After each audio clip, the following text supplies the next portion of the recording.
Shalom, kembali lagi bersama kami kelompok 16 untuk tugas besar mata kuliah basis data. Izinkan kami untuk mempresentasikan setiap hasil kerjaan kami yang telah kami lakukan. Sebelum itu, izinkan kami untuk memperkenalkan diri kami terlebih dahulu. Perkenalkan, nama saya Noni Sipayung dengan NIM 12S21025 dan teman saya Astri dengan NIM 12S21036 dan teman saya Endang Siregar dengan NIM 12S21056. Untuk itu, izinkan kami menjelaskan hasil kerjaan kami dimulai dengan teman saya Endang Siregar. Saya persilahkan.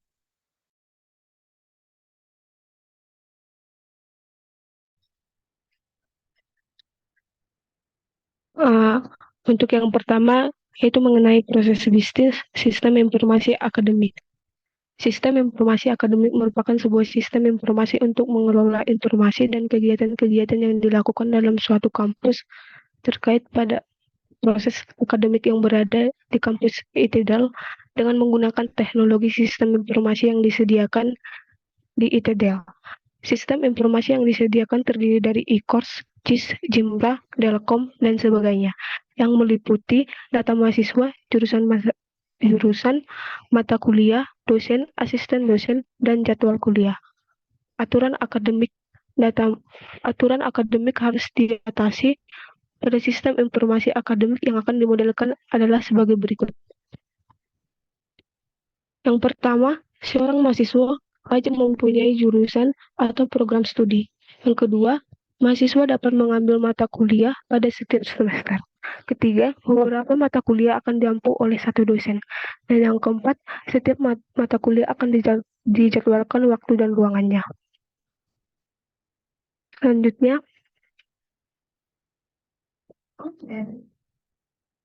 diagram basis data yang terdiri dari diagram atau IRD. IRD adalah salah satu pemodelan basis data konseptual yang menggambarkan basis data ke dalam bentuk entitas-entitas dan relasi yang terjadi di antara entitas-entitas yang ada. Dari beberapa entitas atau objek yang ada pada studi kasus, kami akan membuatnya ke dalam sebuah diagram yang menggambarkan relasi yang terjadi antar entiti. Kami menggunakan Whiteboard untuk membuat visualisasi semua relasi ke dalam diagram. Berikut sistem diagram sistem informasi akademik.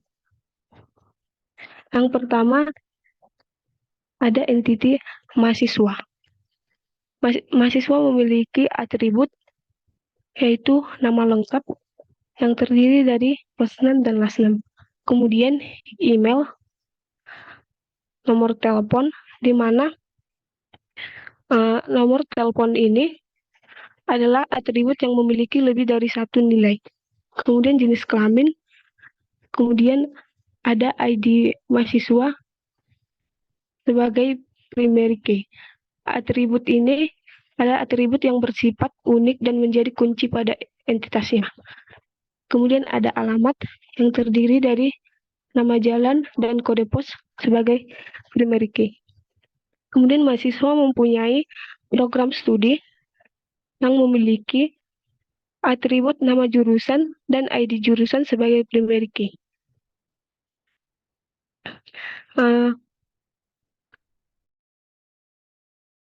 Kardinalitas relasi antara mahasiswa dan jurusan adalah many-to-one karena ada banyak mahasiswa yang mempunyai satu jurusan yang sama, atau dengan kata lain, dalam satu jurusan terdapat banyak mahasiswa.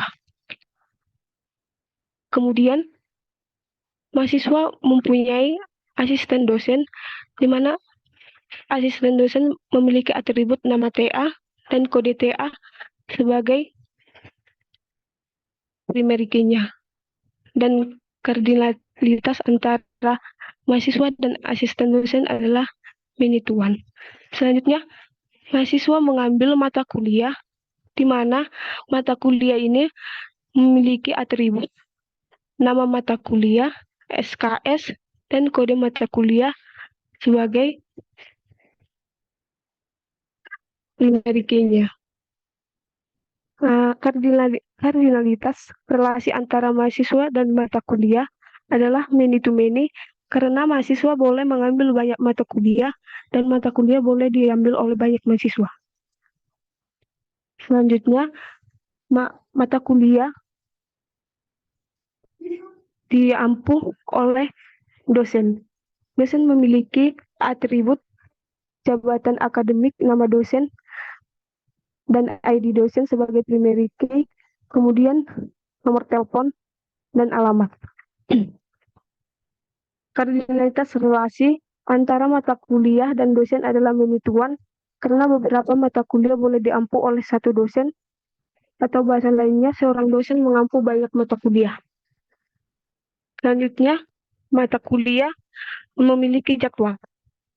Jadwal terdiri dari atribut ID jadwal sebagai primary key, tanggal, dan ruangan. Kardinalitas relasi antara mata kuliah dan jadwal adalah one-to-one karena satu mata kuliah hanya memiliki satu jadwal. Selanjutnya, untuk bagian CDM-nya,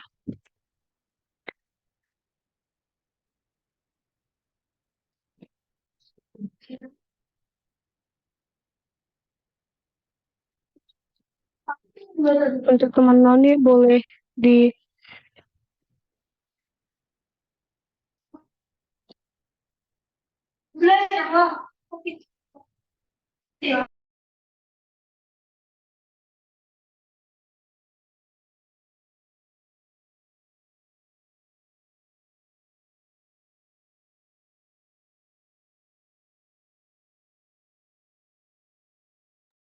untuk teman Noni boleh ke bagian CDM-nya.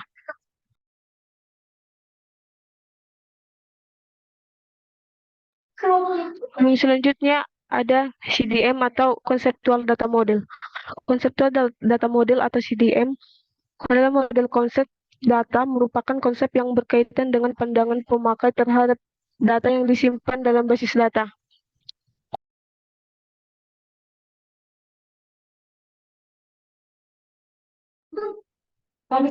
CDM dibuat sudah dalam bentuk tabel-tabel tanpa tipe data yang menggambarkan relasi antar tabel untuk keperluan implementasi ke basis data. CDM merupakan hasil penjabaran lebih lanjut dari IRD.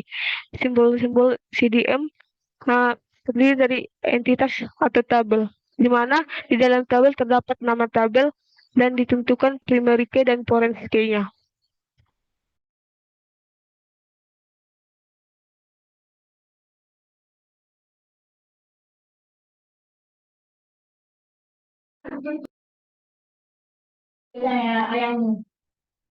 Untuk CDM Sistem Informasi Akademik, yang pertama ada tabel mahasiswa, di mana terdapat ID mahasiswa sebagai primary key, kemudian nama lengkap, email, nomor telepon, jenis kelamin, alamat.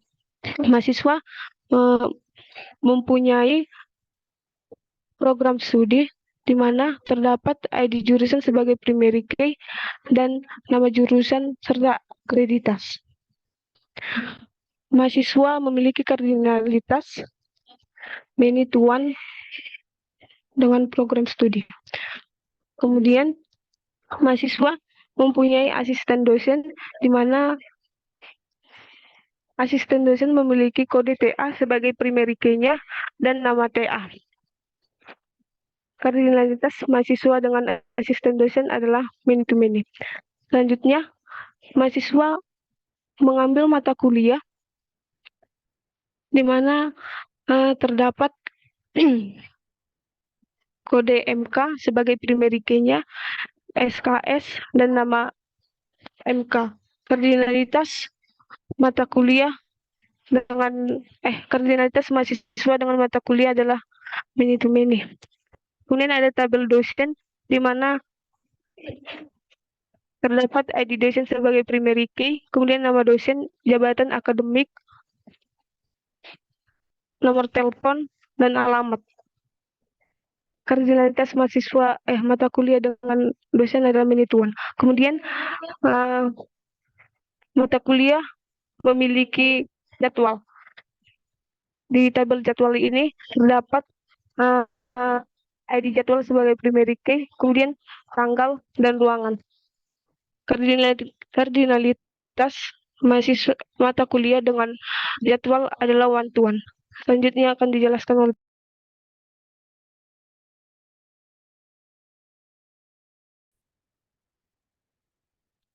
Baik, kali ini saya akan menjelaskan mengenai Physical Data Model atau PDM. Physical Data Model atau PDM adalah sebuah model yang menggunakan sejumlah tabel untuk menggambarkan data serta hubungan antara data. Setiap tabel mempunyai sejumlah kolom di mana setiap kolom memiliki nama yang unik beserta tipe datanya. PDM merupakan konsep yang menerangkan detail dari bagaimana data disimpan di dalam basis data. Berikut merupakan simbol-simbol yang ada di PDM yang terdiri dari nama tabel, kemudian atribut dari tabel, beserta tipe datanya, dan ditentukan mana yang menjadi primary key dan mana yang menjadi foreign key. Berikut adalah PDM yang telah kami buat. Yang pertama ada tabel yang bernama tabel mahasiswa yang memiliki atribut mulai dari ID, nama lengkap, email, nomor telepon, jenis kelamin, alamat, prodi, beserta tipe datanya varchar dengan ukuran 50. Dan di sini kami menentukan apa yang menjadi foreign key-nya. Foreign key-nya yang pertama adalah ID mahasiswa dan prodi. Kemudian dari foreign key yang telah ditentukan dari tabel pertama akan dihasilkan tabel baru, yaitu tabel mahasiswa dengan atribut ID mahasiswa, kemudian first name dan last name dengan tipe data varchar, dan disinilah ditentukan yang mana menjadi primary key-nya. Kemudian dari tabel mahasiswa yang pertama akan ada tabel baru dengan nama tabel program studi dengan atribut ID jurusan, nama jurusan, akreditas dengan beserta tipe datanya, dan ditentukan ID jurusan menjadi primary key-nya. Kemudian ada tabel mata kuliah dengan beberapa atribut. Atributnya yaitu kode mata kuliah, nama mata kuliah, SKS, dosen pengampuh, dan jadwal beserta tipe datanya. Kemudian pada tabel ini kode mata kuliah menjadi primary key-nya. Nah, akan dihadirkan tabel baru yaitu tabel dosen dari tabel mata kuliah yang memiliki atribut ID dosen, nama dosen, jabatan, alamat, nomor telepon, beserta tipe datanya. Dan dari tabel dosen ini ditentukan ID dosen sebagai primary key-nya. Kemudian tabel mata kuliah akan menghadirkan tabel baru yaitu tabel jadwal dengan atribut ID jadwal beserta ruangannya dengan tipe data varchar. Kemudian di sini ditentukan ID jadwal menjadi primary key. Oke, berikut merupakan penjelasan dari PDM. Kita akan beralih ke tabel fisik yang kami buat dari semua yang telah kami kerjakan. Yang pertama adalah tabel mahasiswa yang terdiri dari ID mahasiswa, nama, mata kuliah, email, nomor telepon, jenis kelamin, dan alamat. Kemudian ada tabel program studi yang terdiri dari ID jurusan dan nama jurusan, kemudian asisten dosen, kode TA dan nama asisten dosen. Kemudian ada mata kuliah dengan mata kuliah, kode mata kuliah beserta SKS-nya. Kemudian tabel dosen, ID, nama, jabatan, nomor telepon, dan alamat. Kemudian di sini ada tabel terakhir yaitu jadwal yang terdiri dari ID-nya, kemudian tanggal dan ruangannya. Oke. Kami akan menjelaskan mengenai normalisasi dari tabel fisik yang telah kami buat sebelumnya. Sebelumnya izinkan kami untuk menjelaskan apa itu sebenarnya normalisasi. Normalisasi merupakan proses pembentukan struktur basis data atau database sehingga sebagian besar ambiguity bisa dihilangkan. Normalisasi dilakukan dengan tujuan sebagai berikut. Yang pertama, tujuan dilakukannya normalisasi pada tabel atau pada data-data kita adalah untuk optimalisasi struktur tabel, meningkatkan kecepatan, menghilangkan pemasukan data yang sama atau double, mengurangi redundansi, lebih efisien dalam penggunaan media penyimpanan, dan untuk menghindari anomali seperti insertion anomalies, deletion anomalies, dan update anomalies. Kemudian yang terakhir, untuk menjaga integritas data itu bisa ditingkatkan. Dan dalam normalisasi, kita bisa melakukannya pada beberapa tahap, tapi untuk proyek kali ini kami melakukannya hanya sampai 2 NF. Untuk itu, saya akan menjelaskan proses normalisasi yang kami lakukan pada tabel fisik yang telah kami buat sebelumnya. Yang pertama ada tabel mahasiswa mata kuliah. Tabel mahasiswa yang terdiri dari atribut ID mahasiswa, nama dosen, dan mata kuliah. Nah, di atribut mata kuliah ada nilai yang double, di mana mata kuliahnya itu ada 3, ada 2, dan ada 2. Jadi, untuk itu, kita akan mengurangi nilai yang double ini dengan melakukan normalisasi. Normalisasi yang pertama kita lakukan, tentunya kita akan membuat normalisasi untuk atribut mata kuliah ini, di mana setelah kita melakukan normalisasi yang pertama, mata kuliahnya dipisah, jadi menjadi satu-satu.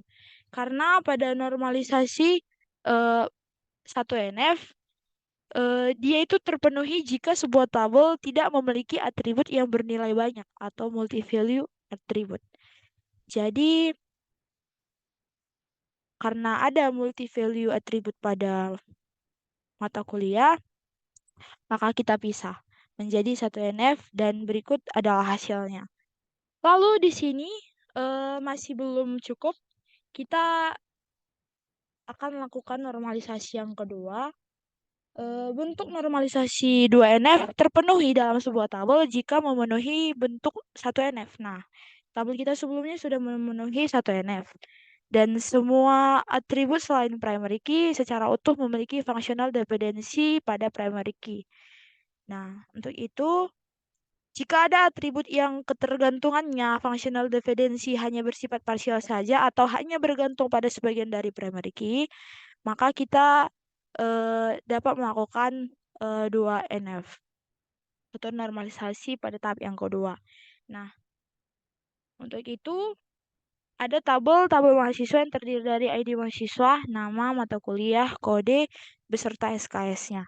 Nah, dari tabel ini setelah kita melakukan normalisasi kedua atau 2 NF, maka kita bisa membuat sebuah relasi. Yang pertama, nama bergantung kepada ID mahasiswa. Nah, maka akan dihadirkan tabel yang bernama tabel mahasiswa yang terdiri dari ID mahasiswa dan nama.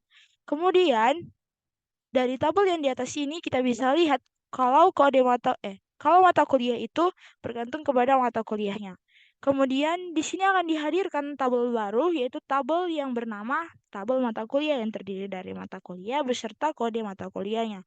Kemudian yang terakhir, kita bisa lihat bahwa SKS itu bergantung kepada ID mahasiswanya.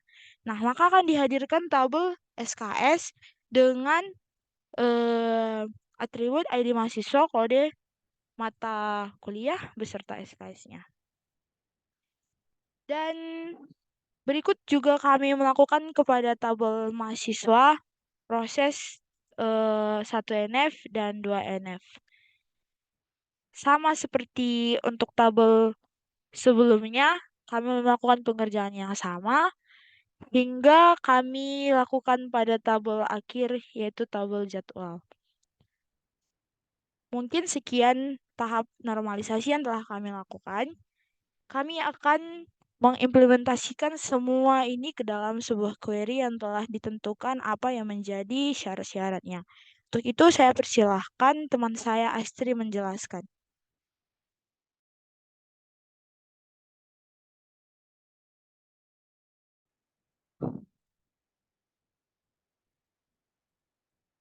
Kemudian di sini kita akan melakukan implementasi tabel dari hasil normalisasi yang telah dilakukan pada bab sebelumnya ke basis data menggunakan PostgreSQL. Di sini yang pertama kita akan membuat creating and maintaining database. Di sini kita membuat database dengan menggunakan fungsi create database dengan penamaan Bastat 2022 kelompok 16 dari Prodi SI. Selanjutnya, kita membuat SQL sintaks pembuatan tabel beserta relasinya. Di sini kami membuat 6 tabel, yaitu yang pertama tabel mahasiswa. Di sini kita menggunakan fungsi create table, di mana tabel mahasiswa tersebut memiliki atribut ID mahasiswa, nama, mata kuliah, email, nomor telepon, jenis kelamin, dan alamat. Selanjutnya untuk tabel yang kedua, yaitu program studi. Untuk program studi memiliki atribut ID jurusan, nama jurusan, dan ID jurusan sebagai primary key-nya. Kemudian untuk tabel asisten dosen memiliki atribut kode TA dan nama TA, dan kode TA sebagai primary key-nya. Kemudian untuk tabel dosen memiliki atribut ID dosen, nama dosen, jabatan akademik, nomor telepon, alamat, dan ID dosen sebagai primary key-nya. Kemudian untuk tabel mata kuliah ada atribut nama, kode MK, SKS, dan kode MK sebagai primary key-nya. Kemudian untuk tabel jadwal ada 3 atribut, yaitu ID jadwal, tanggal, dan ruangan. ID jadwal sebagai primary key-nya.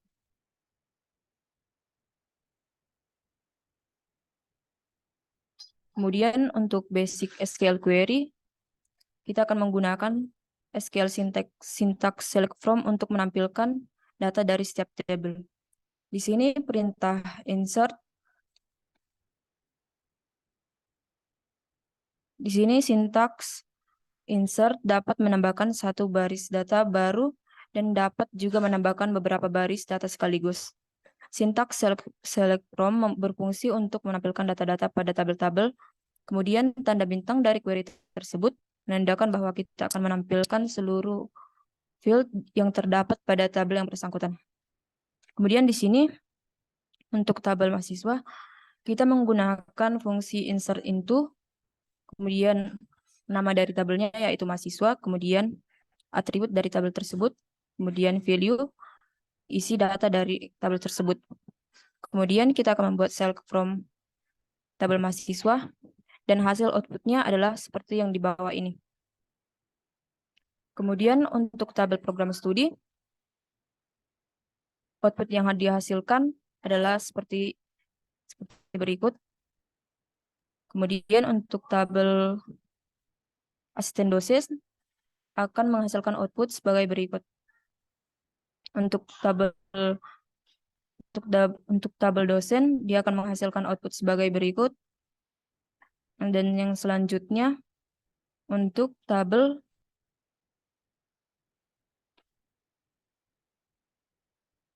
mata kuliah, output yang dihasilkan adalah seperti berikut.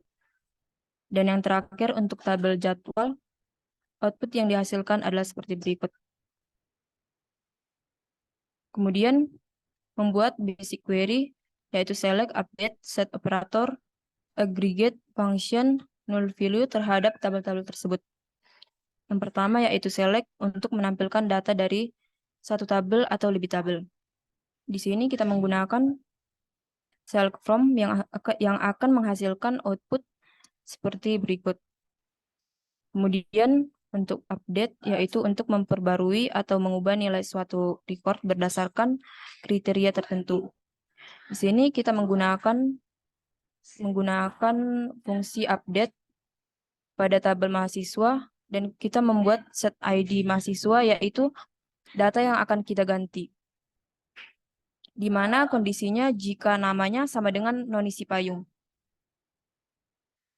Dan ini kita execute, maka output yang dihasilkan seperti yang di bawah ini, NIM-nya akan terganti. Kemudian yang selanjutnya,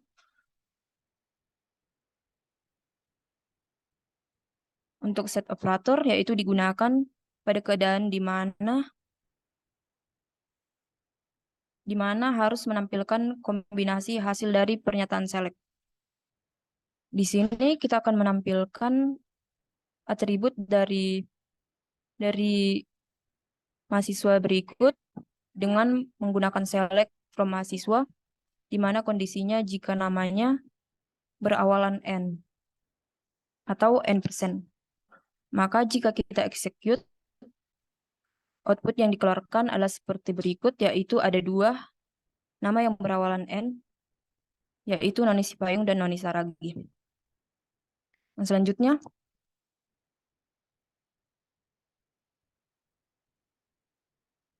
untuk null value, kita akan mencari data yang nilainya tidak diketahui atau hilang. Di sini kita akan men-select atribut berikut dari from tabel mahasiswa jika kondisinya nomor teleponnya is null. Jadi pada tabel mahasiswa tersebut tidak terdapat nomor telepon yang 0, maka output yang dihasilkan tidak ada atau kosong. Kemudian untuk selanjutnya yaitu querying multi-table implementing view. Di sini kita menampilkan data nama yang ada di tabel mata kuliah dan berada di tabel mahasiswa, yaitu select listing nama from mata kuliah, di mana kondisinya nama tersebut ada pada tabel mahasiswa. Jadi, hasil yang ditampilkan tidak terdapat pada tabel mahasiswa dan tidak terdapat pada tabel mata kuliah. Yang selanjutnya untuk function dan store prosedur, yaitu yang pertama untuk function, kita membuat create function dengan nama akademik, di mana ini akan menampilkan data yang kita cari apabila dia memenuhi kondisi, yaitu berada pada tabel tersebut, dan akan menampilkan output yaitu there are in table.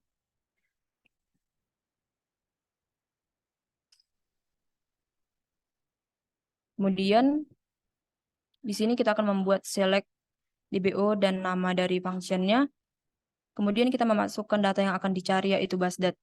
Jika dia terdapat dalam tabel tersebut, maka output yang dikeluarkan yaitu there are basdat in table. Jika tidak terdapat pada tabel, dia akan mengeluarkan pengeluaran there are no propstat in table. Kemudian yang selanjutnya next. Untuk store prosedur, di sini kita membuat create prosedur akademik 1 yang akan menampilkan mata kuliah di mana kondisi jika namanya tersebut memiliki huruf A pada karakter yang kedua.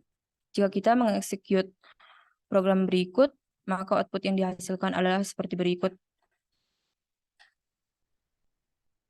Kemudian untuk yang kedua, di sini kita untuk mencari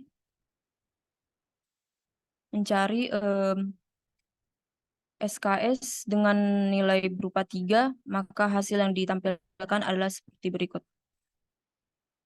Selanjutnya akan dilanjutkan oleh Noni.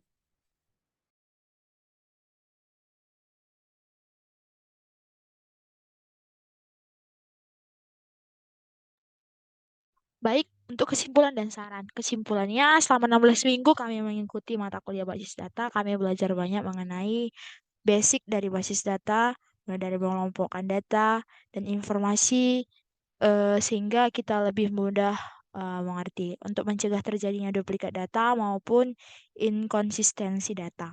Dan tentunya kami belajar bagaimana cara mempermudah proses penyimpanan, akses pembaharuan, dan menghapus data. Dan tujuan utama adalah untuk menjaga kualitas data dan informasi yang diakses sesuai dengan yang diinput. Dan saran kami, semoga mata kuliah ini dapat mendidik mahasiswa selanjutnya dengan lebih baik lagi. Dan saran kami ketika kami diajarkan mulai dari dasar, diberikan space yang lebih banyak untuk memulai belajar basicnya lebih dalam lagi, agar kelak kami bisa mengikuti mata kuliah ini dengan sebaik mungkin. Mungkin sekian presentasi hasil akhir dari proyek besar yang telah kami kerjakan. Semoga apa yang telah kami kerjakan mendapatkan nilai yang baik. Untuk itu, kami pamit undur diri. Terima kasih.